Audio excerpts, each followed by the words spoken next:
Good morning, everyone. Good morning, everybody. We're going to go ahead and get started. I know some people are still in line, but we're going to go ahead and get started because there's an awful lot to do today.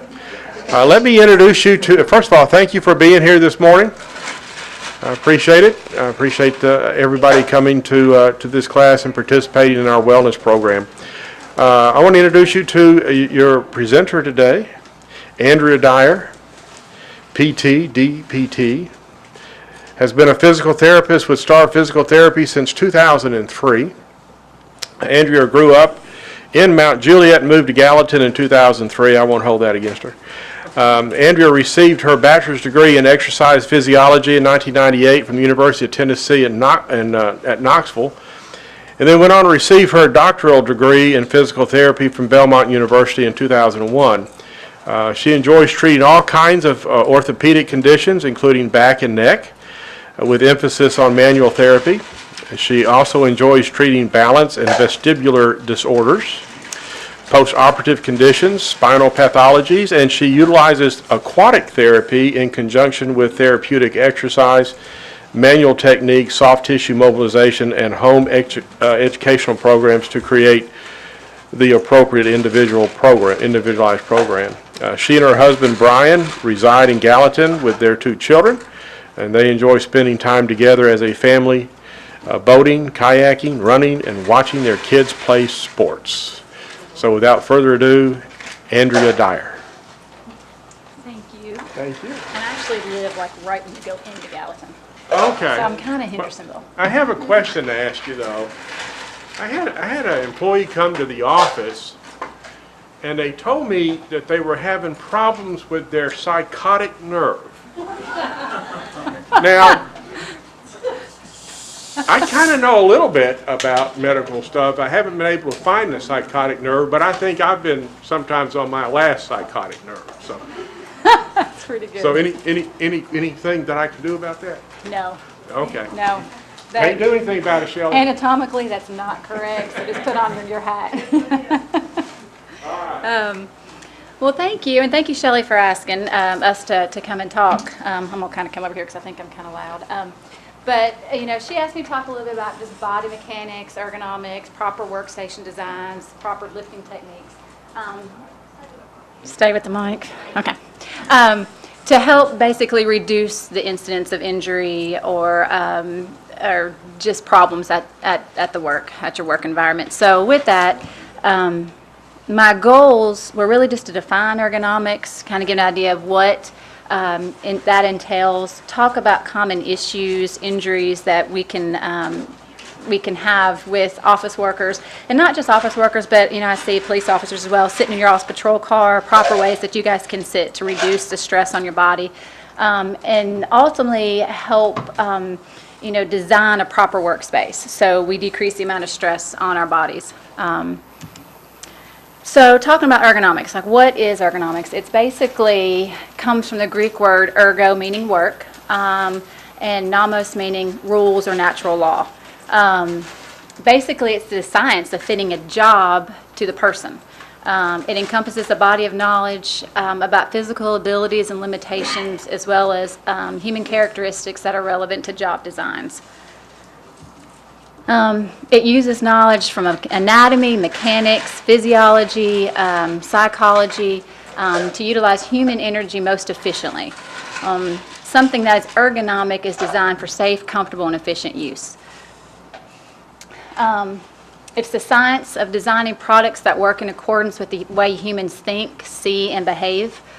Products that are compatible with people will dramatically reduce human error, fatigue, discomfort, and stress, and overall increase productivity or end user performance.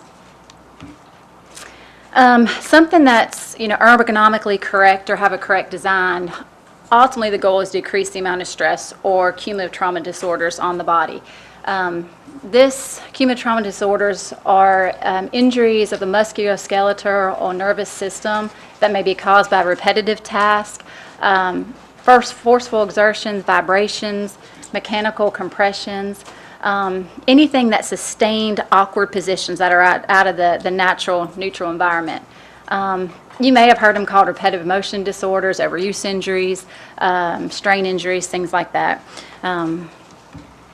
Some that you've probably heard terms, I mean, anything, which the next slide will talk about certain disorders, but these cumulative trauma disorders, they're not from an accident, they're not from an injury. It's something that has developed over time. Again, it's from keeping your body in an unnatural position that's stressing tissues in ways that shouldn't be stressed.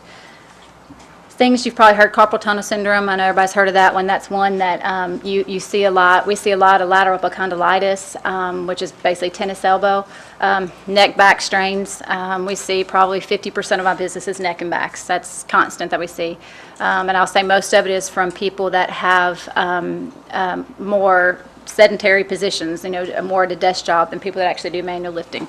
We'll also see a lot of shoulder sprains, strains, rotator cuff injuries, some rotator cuff tears. So those are what we see a lot from repetitive injuries.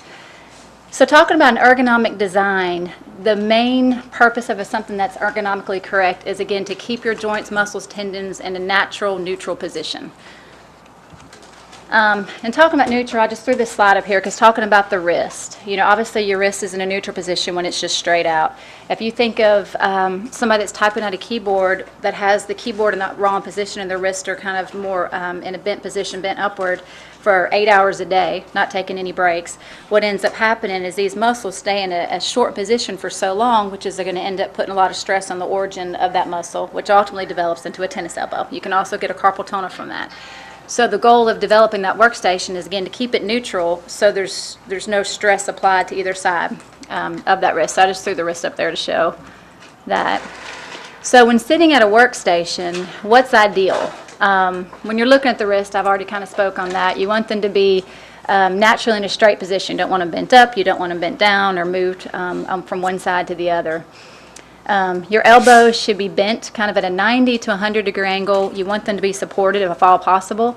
And again, with that, with the shoulders, if your elbows are in the wrong position, if they're too far up, it's going to keep your shoulders elevated. And you don't want them to be elevated, and you don't want them to be slouched or move forward. Looking at, when you're talking about the neck, you want to make sure you're facing forward. You don't want to lean to one side. And we'll get into that a little bit more with computers. Hips, they should kind of be bent at a 90 degree angle. You want your thighs parallel to the floor.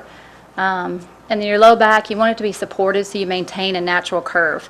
I'll get into that in a little bit too when you're talking about the natural curve. Thing about the knees, this is something I think we tend to forget about. You want them to be about a 90 degree angle, but you want to have enough room from the chair to the back of your knees to be able to put your fist. That'll take pressure off the back of the leg. And then feet, if you have something to place them on, put them on a footrest, if not, flat on the floor. So that's ideal. And just talking about the computer, you want the computer monitor directly in front of you, and you want to have basically 2 to 3 inches, your eye level 2 to 3 inches below the top of the monitor. That, again, will keep your neck in a neutral position. It should be at a good distance. You don't want to have to kind of put your neck out forward to be able to see that computer. So if you're wearing bifocals or trifocals, make sure that your computer is adjusted so you don't have to lean that head back to look. Keyboard, it should actually be underneath the computer, so your elbows can stay at a 90 degree angle so you can type there. This kind of shows you, if you look at that diagram, her feet are on a footstool. Knees are about a 90 to 100 degree angle there. Thighs parallel to the floor. You can see there's about 2 inches from the back of the knee to the chair. Computer monitor, her eyes are 2 to 3 inches below the top of the monitor. And that kind of spine to the right of her shows those natural curves that we automatically have that we already have. It's called your lordosis, is that lower one. You can see on her back cushion, she has a pretty good cushion that supports that. I know a lot of us don't probably have the best chairs. Cars are a perfect example. Most of them have lumbar rolls that you can pump up. Really, I don't know if they're going to hit the right person because I don't know what normal is or what average is. I tell my patients a lot, you could just take a towel if you're sitting or even in the car, just roll it up. If you're sitting and if you just kind of sit down and make sure your bottom's sitting all the way back and push that towel roll down as far as you can, that's going to be the same as that back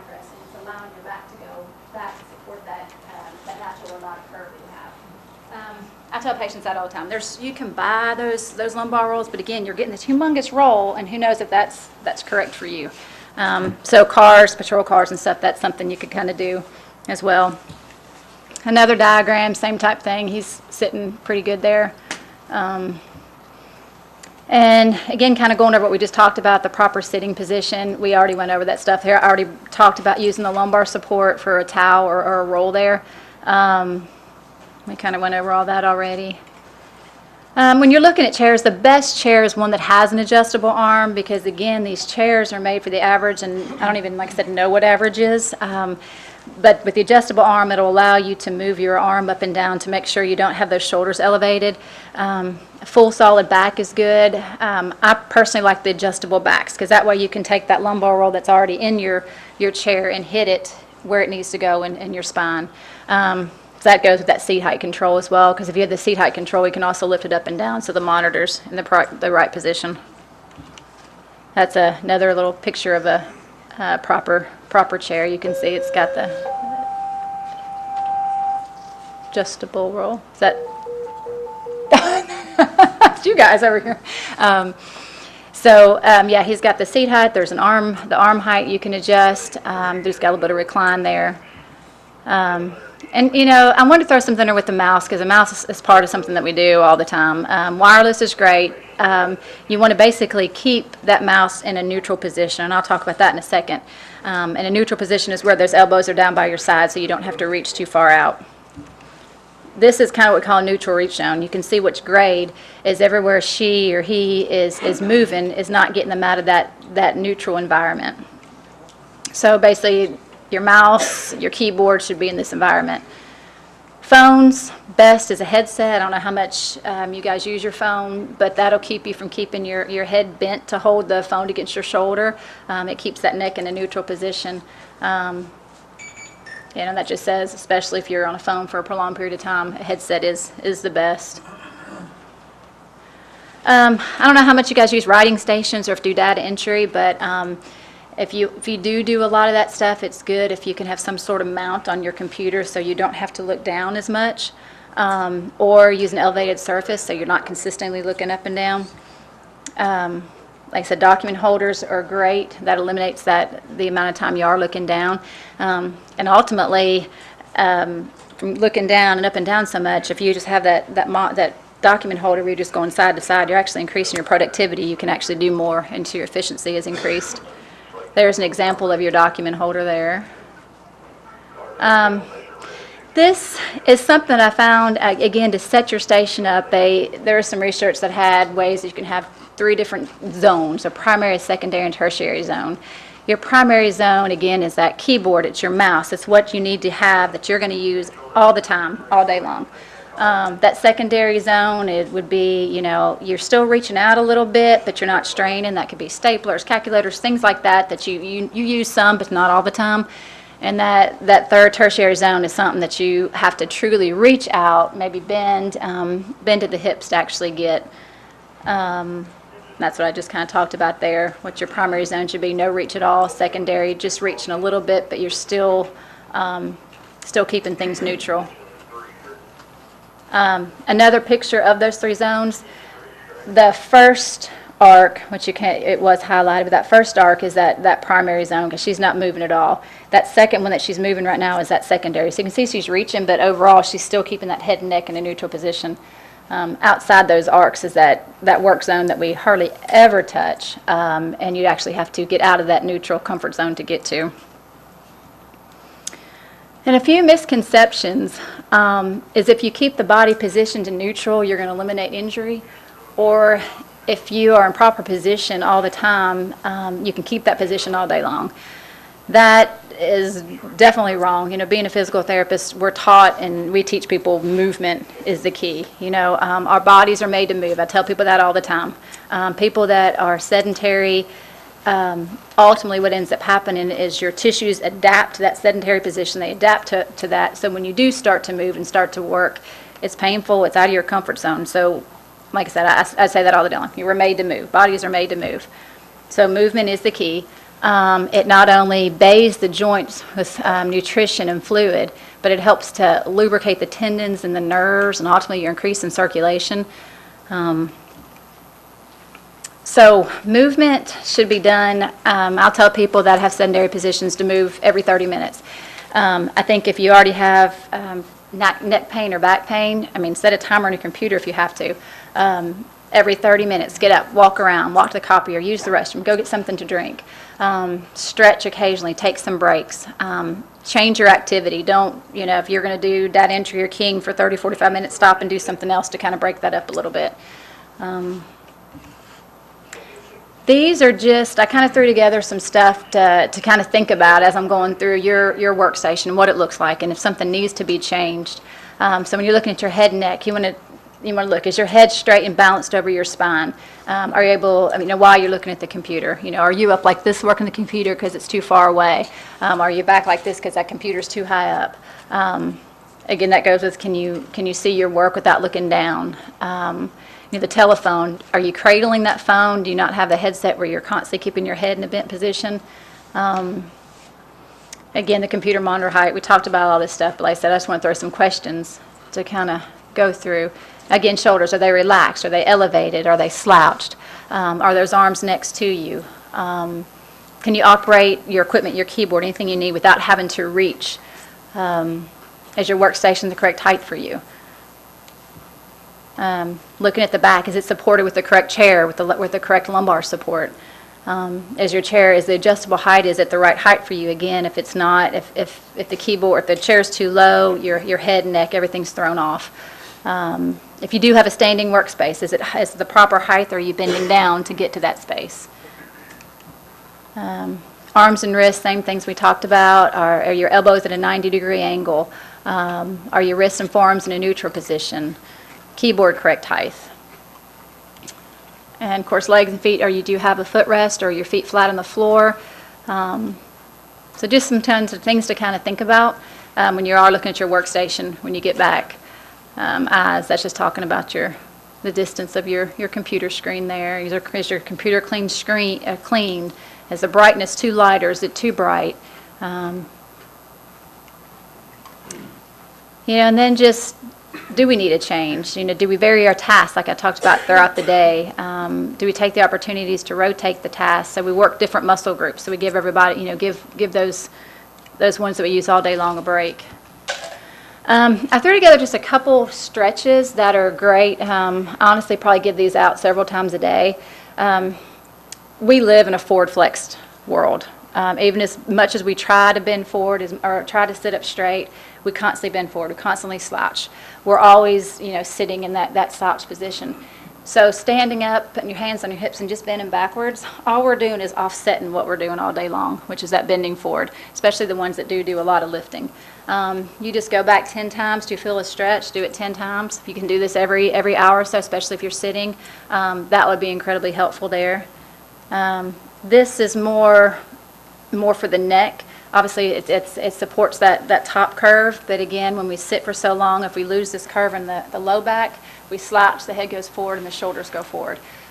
So this is just getting your neck back in a neutral position. So you're just basically keeping your chin parallel to the ground and kind of retracting back. Again, doing it, 10 times, hold it for about 3 seconds, every 30, 45 minutes would be key.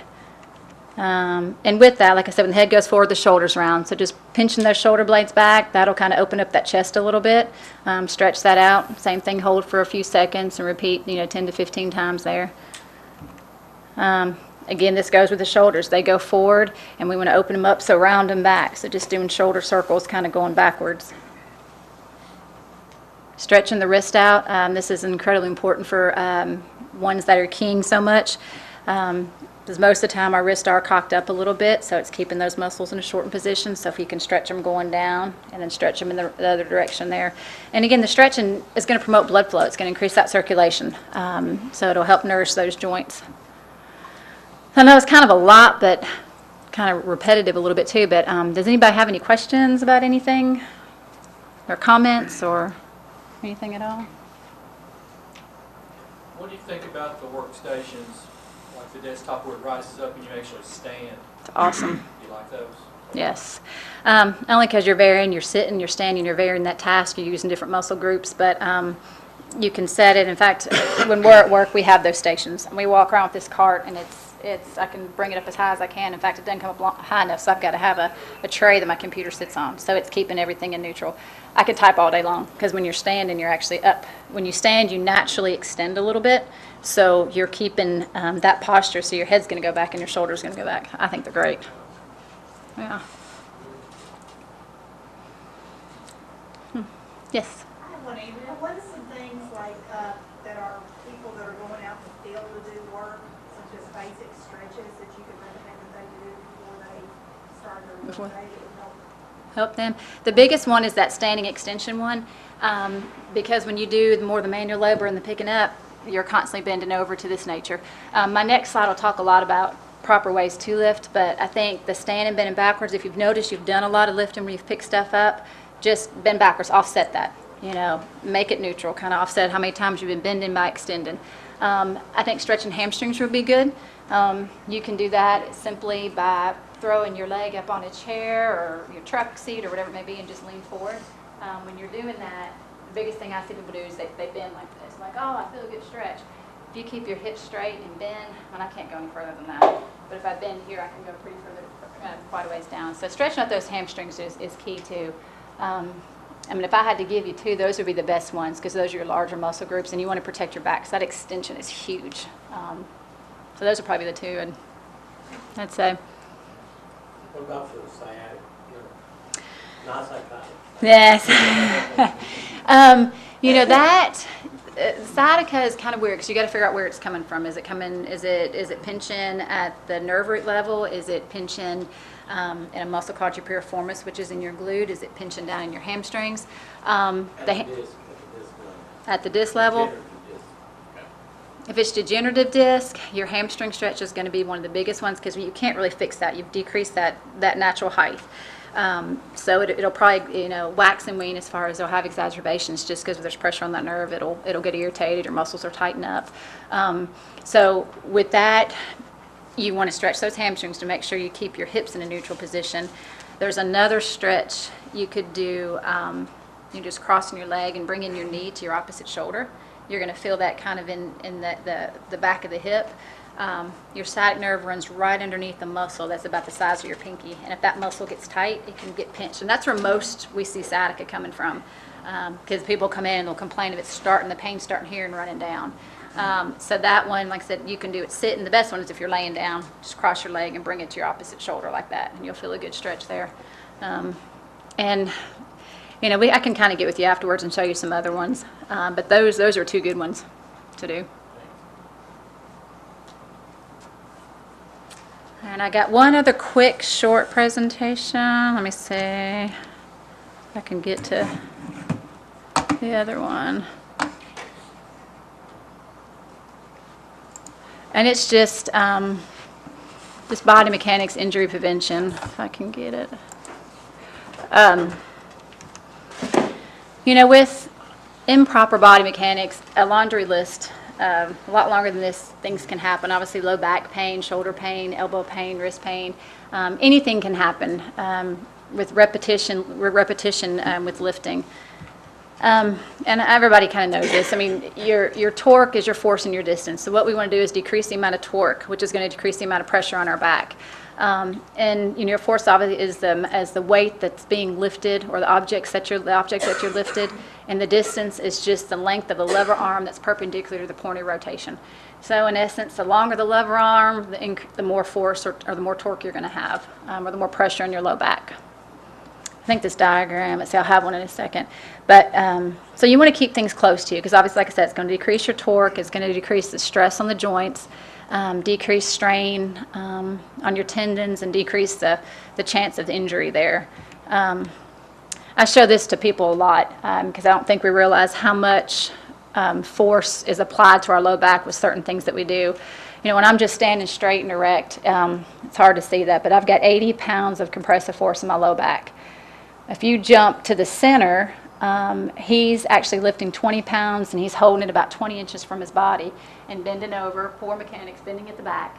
and he's lifting up, and he's got, I think that's 625 pounds of compressive force on the back. Doesn't sound like a lot, but you do that day in, or day out, over and over and over, and you start wearing away the disc wall, you start wearing away some structures. And even just with sitting, we just got through talking about proper ergonomics. I think she's got a 1 pound box, and I think it's 20 inches. She's holding it 20 inches from her. That's 220 pounds of compressive force in that low back. So just little things we don't think about. But that's a good picture to show how much pressure is on your low back. So talking about proper lifting, you want to stand close to the load, bend your knees, maintain that back's natural curve, grip the load firmly. Use your legs. Your legs are a lot bigger muscle group than your back is, so use those legs. Putting it down, you don't want to twist. You don't want to really combine motions, so don't twist. Stay neutral, bend at your knees to lower the load, and if you have to put it far back, put it on the edge and then kind of scoot it back. And then again, if it's too heavy, use a 2-person lift. And kind of what we talked about, 5 L's of lifting, or 5 things to think about. Like I said earlier, use your legs. Huge muscle group, huge. Your quads and your hamstrings are huge muscles, much, much bigger than your back muscles. Always breathe. I think people have a tendency to hold their breath when they exercise or when they do any kind of lifting. When you hold your breath, you're increasing your intra-abdominal and intrathoracic pressure. That can increase your blood pressure. Kind of hypertension risk there, so definitely breathe. Keep the load close to your body, and like I'd said, avoid that rotation and lifting at the same time. Avoid those combination movements. Again, keep things close. Use another person to help if you have to, and weight the object. And talking about just your lordosis, you want to keep that back straight. And to keep it straight, you want to have your knees over your toes and your shoulders back. That'll keep that natural curve. There's several different techniques. Of course, one is just a deep squat, where you're just bending down to pick up that object. You could stagger your stance, put one foot in front of the other. That is obviously going to make you stay back a little bit and keep that curve. Stoop lift, I always like to call it the golfer's pickup, where you just kind of go here and pick something up. That's going to, again, keep your back straight. You're bending at the hip, so you're protecting that back. And half kneeling, too. She's actually got that perfect position right there. She's bending, she's doing the deep squat. She's bending at the knee, she's grabbing that box.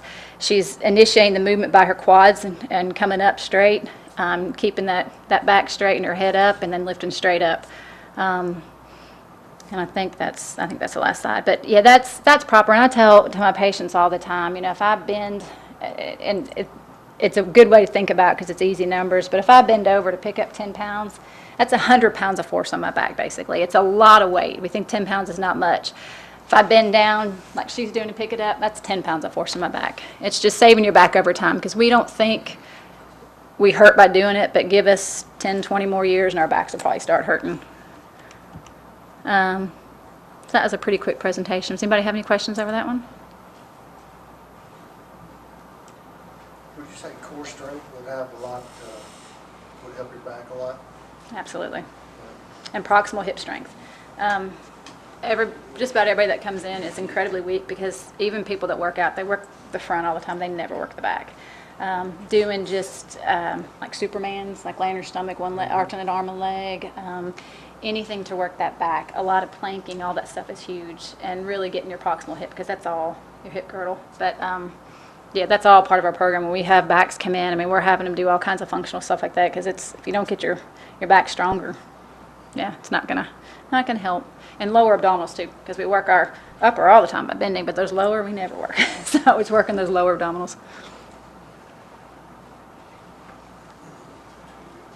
I can